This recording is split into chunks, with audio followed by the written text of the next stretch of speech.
স্ত্রীর কাছে স্বামীর 5টি গুরুত্বপূর্ণ হক। এই 5টি গুরুত্বপূর্ণ হক যদি কোনো নারী পালন না করে সে জাহান্নামী নারী হবে, সে জাহান্নামের অন্ধকার কুঠুরিতে চলে যাবে, আল্লাহ জান্নাতে সে যেতে পারবে না।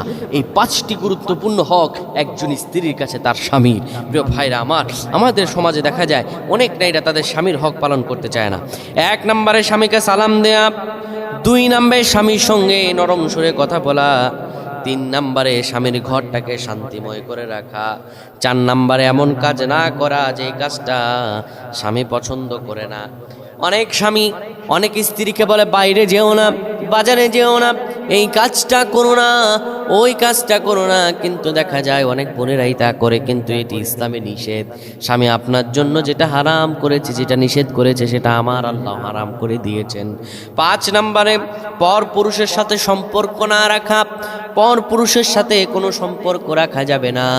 এই 5টি হক যদি আদায় করতে পারে আমার বোনেরা, তাহলে সে জান্নাতি রমণী হবে।